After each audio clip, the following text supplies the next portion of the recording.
बोलो जयकारा बोल मेरे श्री गुरु महाराज की जय।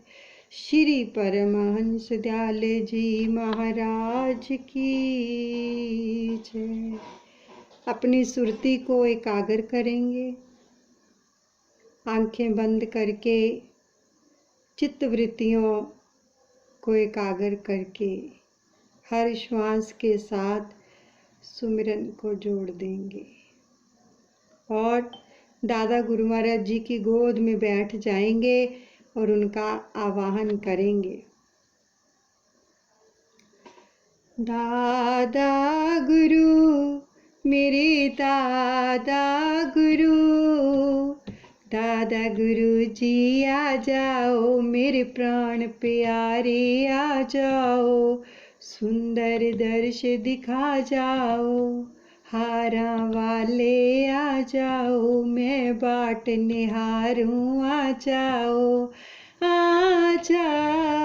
दादा गुरु आ जाओ, प्राण प्यारे आ जाओ, मेरे टेरी निवासी, मेरी अखियों के तारे, प्राणों से प्यारे हम हैं तेरे सहारे, आ जाओ दादा गुरु आ जाओ, दर्श दिखा जाओ, प्यारे आ जाओ। सुमिरन को चलाएंगे एक एक श्वास के साथ और आगे की लीला का रसपान करेंगे। कल हमने भगत राम दित्ता मल की सुंदर और प्यारी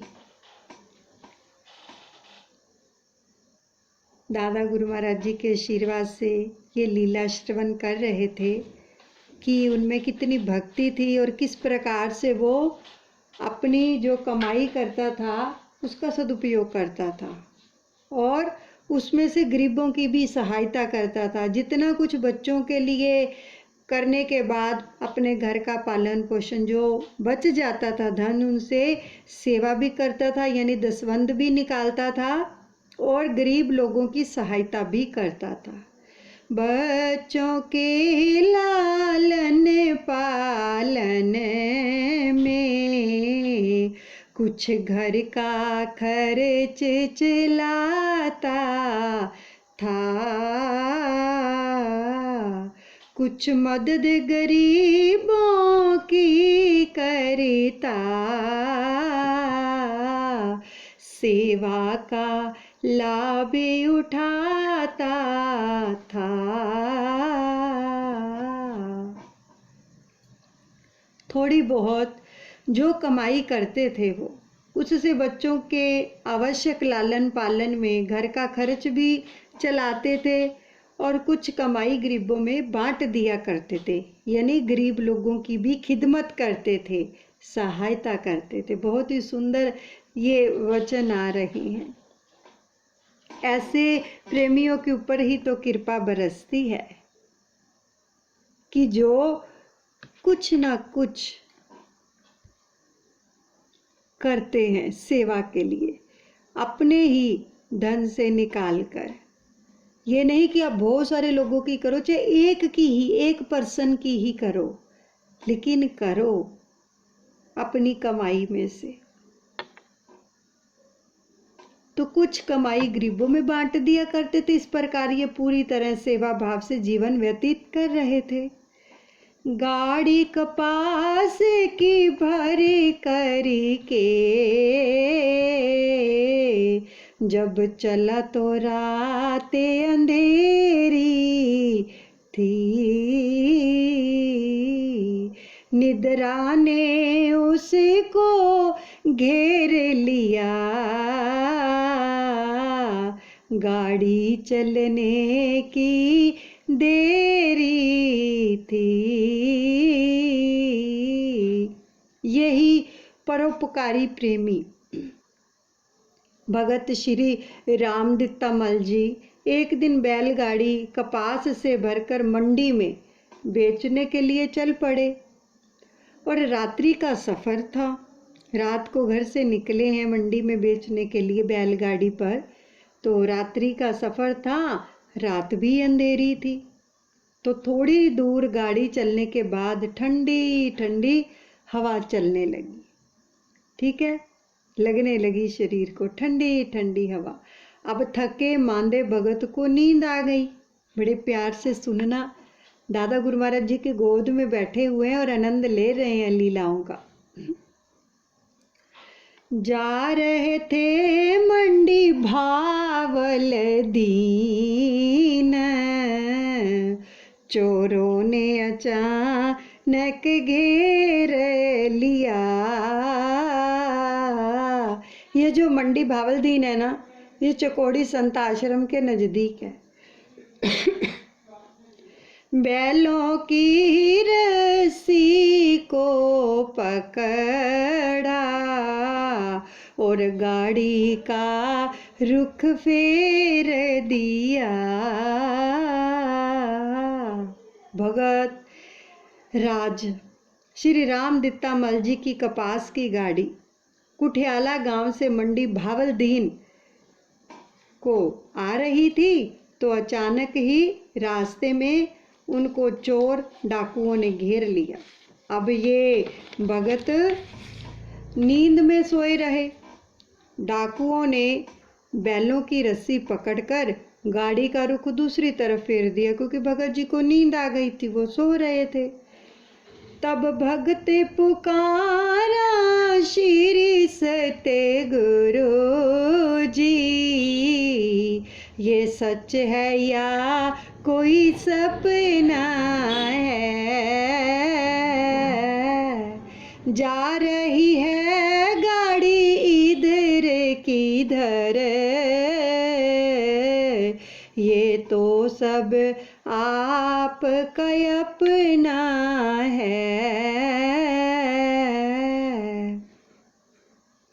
भगत की नींद खुली तो वे ये सोच में पड़ गए कि गाड़ी किधर को जा रही है, या मैं कोई स्वप्न देख रहा हूँ।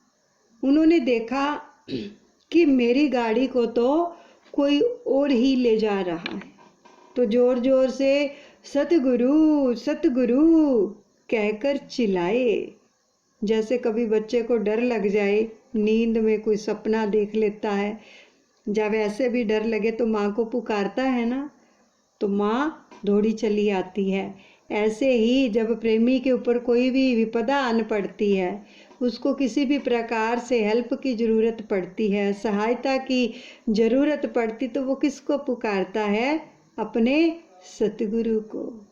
इसलिए कहते हैं ना, मेरा एक साथी है बड़ा ही प्यारा है, कहते दादा गुरुदेव उसे, वो टेरी वाला है। जब जब दिल उदास होता है, मेरा दादा गुरु मेरे पास होता है। मेरा एक साथी है बड़ा ही प्यारा है, जब जब कोई मुसीबत आती है, मेरा दादा गुरु दौड़ा दौड़ा आता है। मेरा एक साथी है बड़ा ही प्यारा है, कहते हापू बाबा उसे, वो छपरा वाला है। अब वो भगत सतगुरु सतगुरु कहकर पुकारने लगे, चिल्ला उठे। तो क्या हुआ? गाड़ी कपास और बैले अपने, यह दास आपका चाकर है। दाता जो आपको ठीक लगे, सेवक तो उसी में शाकर है।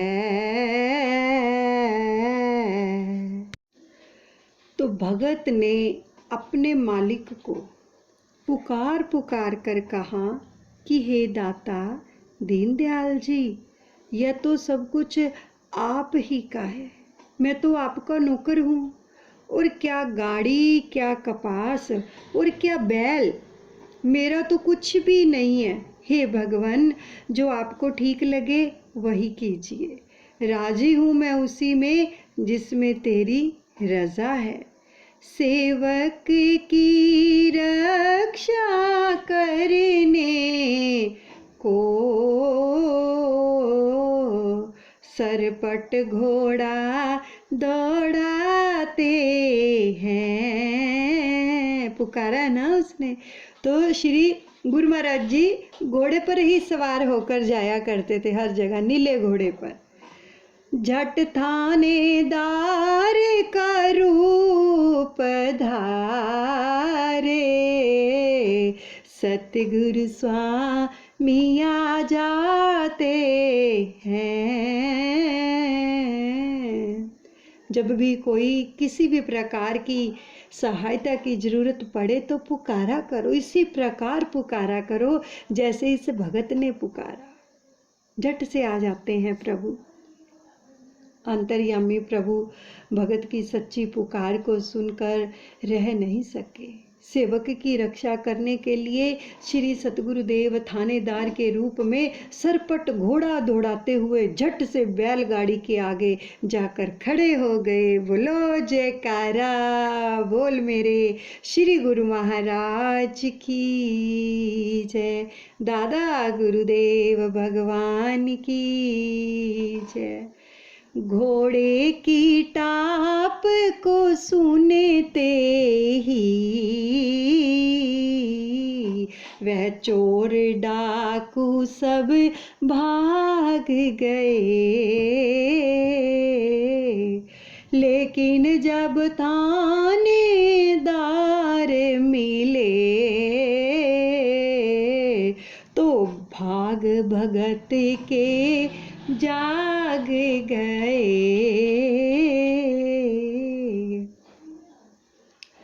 घोड़े की टाप सुनते ही डाकू कपास की गाड़ी को छोड़कर 9-2-11 हो गए, किंतु थानेदार को देखकर भगत को धैर्य हो गया कि अब खतरा टल गया। चोर जो भाग गए और थानेदार आ गया। थानेदार तो सतगुरु महाराज जी रूप लेकर आए थानेदार का, मगर भोला भगत यह जान नहीं सका कि यह थानेदार कौन है। अब इस आधी रात में सुनसान जंगल में पुकारने पर मौके पर फौरन सहायता के लिए कौन आ सकता है? सतगुरु के सिवा तो कोई नहीं। आधी रात का समय है तो वहाँ पर कौन पुलिस होगी, कौन थानेदार होगा? वह विचार इस भेद को वो बेचारा इस भेद को नहीं समझ सका। अब क्या हुआ कि आज उसके भाग्य उदय हो गए कि देखो दोनों अकेले, सतगुरु भी और भगत भी, सतगुरु भी और सेवक भी उनका जिसने उनको पुकारा, वो आधी रात का समय और दोनों अकेले हैं। कितना आनंदमयी समय होगा, ये विजुलाइज कर लीजिए। उस भरी कपास की गाड़ी पर दारोगा जी खुद बैठे गए। अब दारोगा जी कौन है? वो तो श्री गुरु महाराज जी हैं। घोड़ा गाड़ी से बांध दिया और आप प्रेम से लेट गए। अब भगत को भयभीत देखकर दारोगा जी ने अपने घोड़े को बैलगाड़ी के साथ बांध दिया और दाता दीनदयाल जी स्वयं उस कपास की गाड़ी में ही आराम से लेट गए। चल दी गाड़ी धीरे धीरे, सेवक स्वामी में बात हुई। सेवक पहचान नहीं पाया, इतने में सुबह प्रभात हुई।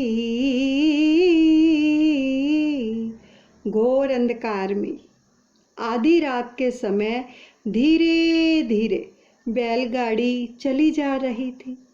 एक अनजाने पहचाने सेवक स्वामी में प्रेम पूर्वक वार्तालाप भी हो रहा था, और सेवक बेचारा पहचान ही नहीं पाया, और स्वामी पहचान कर भी अपरिचित से बने रहे, बैठे रहे। इस प्रकार रात्रि व्यतीत होकर हल्का हल्का उजाला होने लगा। देखो, पूरी रात श्री गुरु महाराज जी कपास की गाड़ी पर लेटे रहे, और साथ में भगत भी उनके। अब तीनों लोकों के मालिक जिनके आगे पूरी त्रैलोकी झुकती है,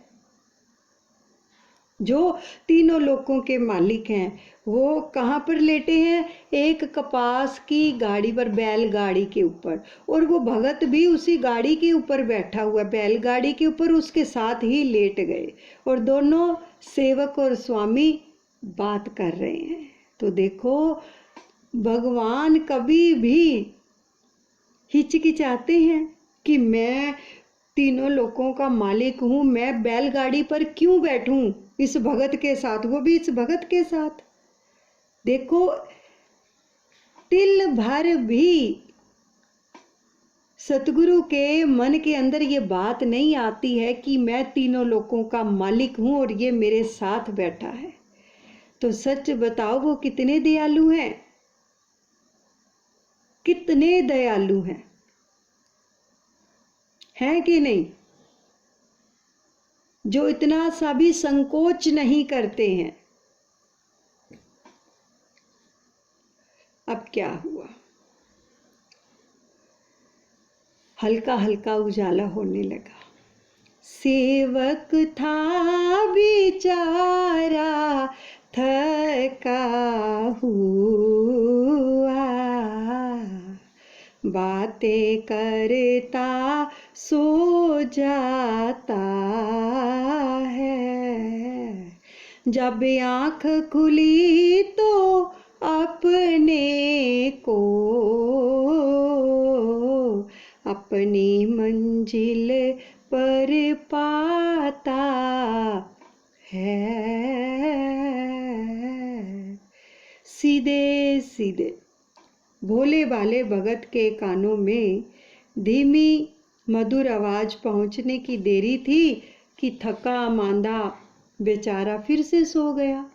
अब भोर होने से पहले जब आंख खुली तो अपने को अपनी मंजिल यानी मंडी भावलदीन शहर में पहुंचा हुआ पाया, क्योंकि श्री गुरु महाराज जी ने उसको मंडी में पहुंचा दिया और वो सो रहा था, तो आप उतर कर चले गए। देखा उठ कर तो ना घोड़ा और ना ही घोड़े वाला था, तब समझ पड़ी घोड़े वाला तो भक्तों का रखवाला था। इतना विश्वास करो अपने मालिक पर कि वो जरूर आएगा। कुछ भी हो जाए, कैसी भी कोई विपदा आ जाए, पुकारो तो किसको? केवल अपने इष्ट देव को, केवल अपने इष्ट देव को, वो जरूर आते हैं। इतना पक्का और दृढ़ विश्वास जो प्रेमी रखते हैं, उनकी रक्षा वो जरूर करते हैं। जाग जाने पर बेचारे ने देखा कि ना तो वहाँ घोड़ा था और ना ही घोड़े वाला। तब पता चला कि यह घोड़े वाला कौन था। तो यह तो अपने सेवक की रक्षा करने के लिए भक्तों के रखवाले दाता दीनदयाल जी थे, मेरे सतगुरु स्वामी थे। मैंने कितना कष्ट दिया अपने मालिक को, ऐसी अंधेरी रात में कहाँ से कहाँ पहुँचना पड़ा, कपास की गाड़ी पर सोना पड़ा। मैं अपने मालिक को पहचान तक न पाया। मंडी भावलदीन से आते ही भगत राज श्री राम दित्तामल जी महाराज जी के श्री चरणों में पहुँचे और अपनी भूल के लिए क्षमा याचना की। देखो कितना सुंदर ये प्रसंग, कितनी प्यारी लीला आज हमें सुनने को मिली है कि जब भी भगत अपने सतगुरुदेव भगवान को पुकारते हैं ना, वो जरूर आते हैं, जरूर आते हैं।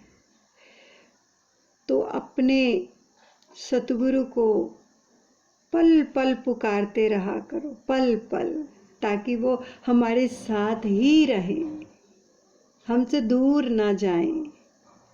क्योंकि जीवन बहुत थोड़ा है प्रेमियों, बहुत ही थोड़ा है जीवन।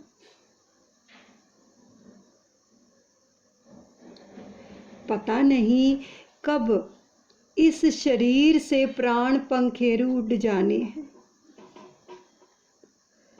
और सोच विचार इस बात की होनी चाहिए कि जाने से पहले क्या हमने अपना सामान इकट्ठा किया है या नहीं, कर रहे हैं या नहीं, कुछ और ही इकट्ठा कर रहे हैं। इस बात की सोच विचार जरूर रखें कि यहाँ का सामान तो इकट्ठा कर ही रहे हैं और बहुत कुछ इकट्ठा कर रखा है, लेकिन जिस देश में हमने जाना है उसकी भी तैयारी साथ साथ हो रही है या नहीं।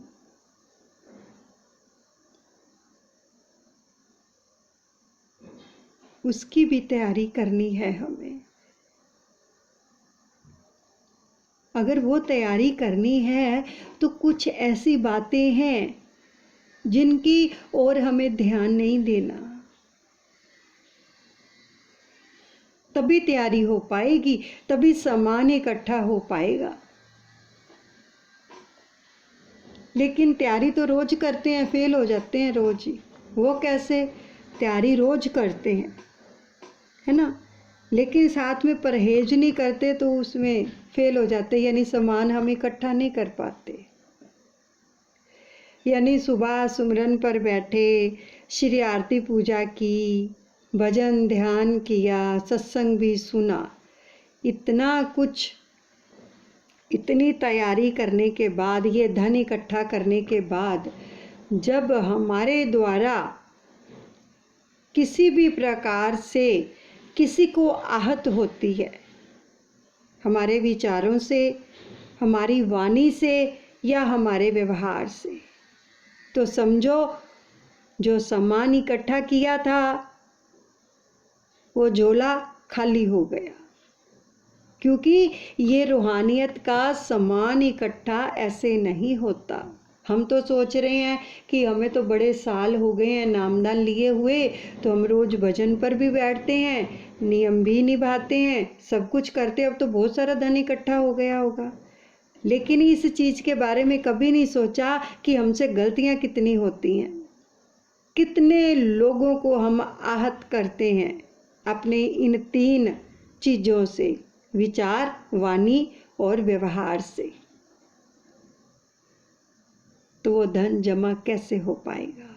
इसलिए दादा गुरु महाराज जी ने अपने वचनों में फरमाया सबके लिए कि वाद विवाद करने वालों से दूर रहो, तर्क वितर्क करने वालों से दूर रहो। क्यों दूर रहो? क्योंकि समय बहुत कम है और काम बहुत ज़्यादा है।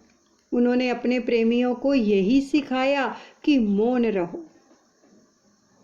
घर के अंदर भी अगर कोई भी सदस्य आपके साथ आर्ग्यूमेंट करता है, ऊंची वाणी में बात करता है, या कभी कभी कोई नुकसान हो जाता है, तो हम उसकी सफाई देने के लिए क्या करते हैं?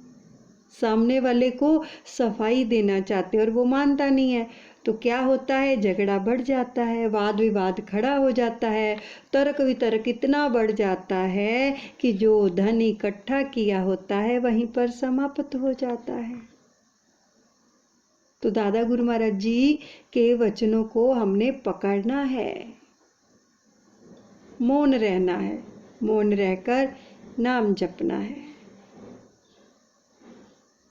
दादा गुरु महाराज जी बहुत मौन साधना किया करते थे, ताकि वो कहते कि अपनी वाणी को जितना विराम देंगे उतना अंदर से मालिक से जुड़ेंगे, उतनी अंदर हमारी ऊर्जा इकट्ठी होगी। अगर जितना बोलेंगे, हमारी वाणी से कैसे कैसे शब्दों का हम उपयोग करते हैं और उससे क्या होता है, हमारे कर्म भारी होते चले जाते हैं और धन हमारा जमा नहीं हो पाता है। तो सच बताओ, फिर कैसे बात बनेगी?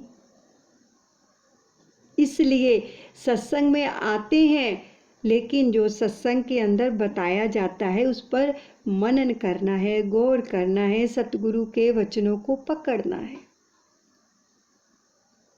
कितनी अच्छी अच्छी लीलाएं हम सुन रहे हैं, श्रवण कर रहे हैं, लेकिन इसके अंदर जो आ रहा है उनको भी हमने पकड़ना है। हर रोज हमें कितनी जो है बातें मिलती हैं ऐसी, जो हमें अपने जीवन में क्या करनी है, उनको मनन करके अपना जीवन वैसा बनाना है,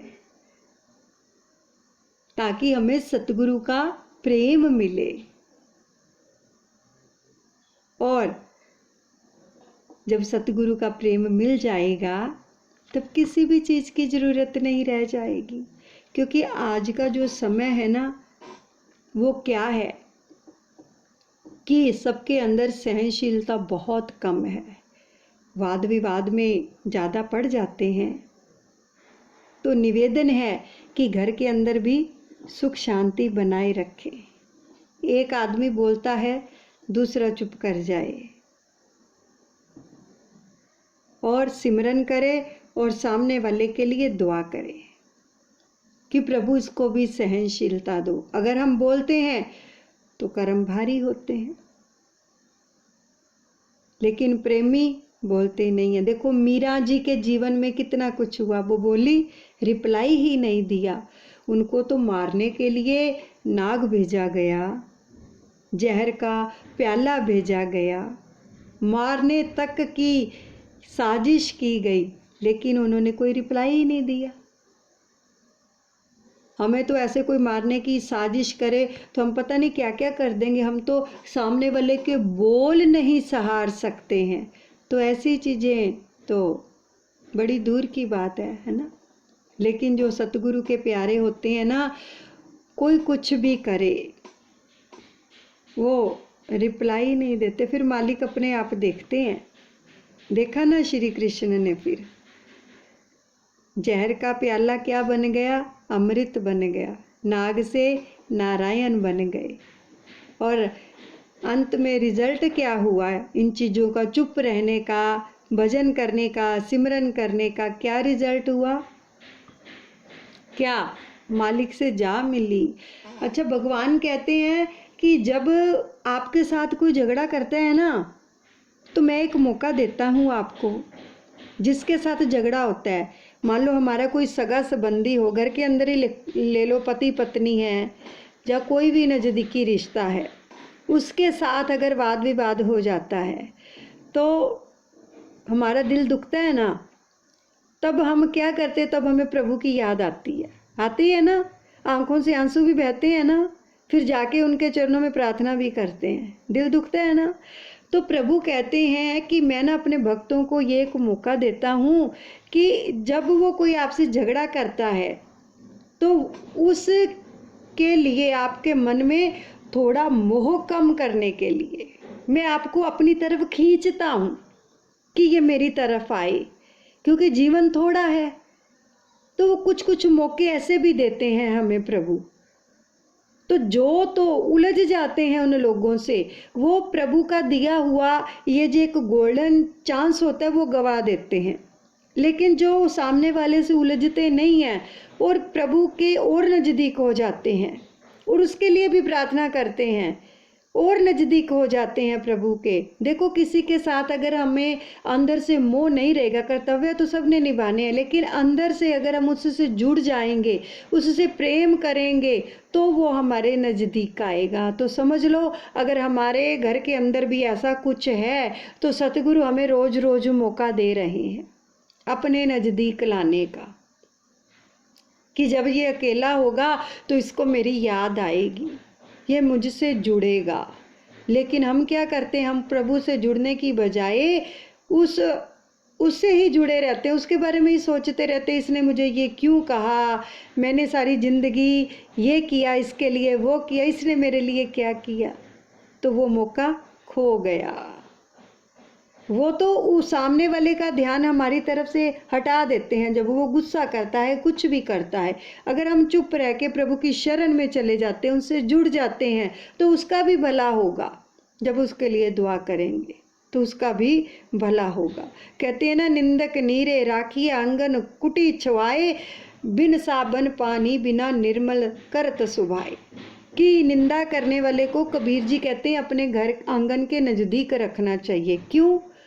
हमारी तो कोई निंदा चुगली करता है, हमें पता चल जाए तो उसकी चर्चा करनी शुरू कर देते हैं कि इस बंदे ने मेरे बारे में ये कहा, इस बंदे ने ये, उल्टा उसकी शुरू कर देते हैं। तो क्या हुआ, दोनों बराबर हो गए। ठीक है। अब जो कबीर जी कह रहे हैं कि निंदा करने वाले आपके पापों को धोता है, आपके मल को धोता है। ऐसे निंदकों को अपने घर के नज़दीक रखना चाहिए जो आपकी निंदा करते रहे। क्योंकि कबीर जी ने अपने हाथ में दारू की बोतल लेकर बड़े चौराहे के अंदर एक सवांग किया था, ताकि लोग मेरी निंदा करें कि कबीर जी तो भगत है और ये क्या कर रहे हैं, हाथ में क्या पकड़ रखा है, क्या पीते हैं। तो जब निंदा होती है तो पाप धुलते हैं बिना। जब समझो आपकी कोई निंदा कर रहा है तो सतगुरु आप पर मेहरबान हो गए हैं और वो सामने वाले से आपके पापों को बड़ी ही सुचारू रूप से धुलवा रहे हैं, बड़ी सहजता से। अगर आप बोलते नहीं हो तो कि शुक्र है, खुश हो जाया करो कोई निंदा करे तो, कि शुक्र है मेरे मालिक, तू हमसे कितना प्रेम करता है कि घर बैठे हमारे पापों को धुलवा रहा है। लेकिन हम क्या करते हैं, हम उल्टा शुरू कर देते हैं। तो इसलिए फिर वो पाप धुलने की बजाय और चढ़ जाते हैं, और भारी कर लेते हैं हम अपने पाप। जो उसके पाप होते हैं वो भी अपने माथे मढ़ लेते हैं। तो इसलिए बहुत कुछ देते हैं दादा गुरुदेव पूरे दिन के अंदर, लेकिन लेना सीखें, कैसे उनको लेना है, कैसे उनकी कृपा को लेना है। वो तो पल पल दे रहे हैं, लेकिन हमने कैसे लेना है, कैसे उनसे जुड़ना है, ये हमें सोचना है। पकड़ लो श्री चरण कमलों को। ओ मेरे दादा गुरुदेव प्रभु, श्री चरणों से लगाए रखना जी, हम दास तुम्हारे हैं, हमें अपना बनाए रखना, हमें अपने ही साए रखना, हमें तेरी बुलाए रखना, अपने गले से लगाए रखना। दादा गुरुदेव जी ने अपना वरदान हम सबके मस्तक पर रख दिया है और हम सबकी शुभ मनोकामनाओं को पूरा कर दिया है। दादा गुरुदेव से प्रार्थना करते हैं, दादा गुरुदेव हमें आशीर्वाद प्रदान कीजिए कि हम हर पल, हर घड़ी, हर क्षण आपका नाम जपते रहें, आपकी याद सदा सदा हमारे दिल में बसी रहे, तन से, मन से, धन से सेवा करते रहें, खिदमत करते रहें लोगों की, और आप सदा सदा हमारे हृदय में निवास करते रहें। मेरे दादा गुरु तेरी जय होवे, मेरे परमहंस तेरी जय होवे, जय होवे, जय होवे। मेरे टेरी वाल तेरी जय होवे। सब देवत फुल बरसावे, चरणों में शीश झुकावे। तुझ पर बलिहारी जावे, तेरी जय जयकार बुलावे। तेरी जय होवे, तेरी जय होवे। मेरे दादा गुरु तेरी जय होवे, मेरे परमहंस तेरी जय होवे। बोलो जयकारा, बोल मेरे श्री गुरु महाराज की जय। दयालु श्री परमहंस दयाल जी महाराज की जय।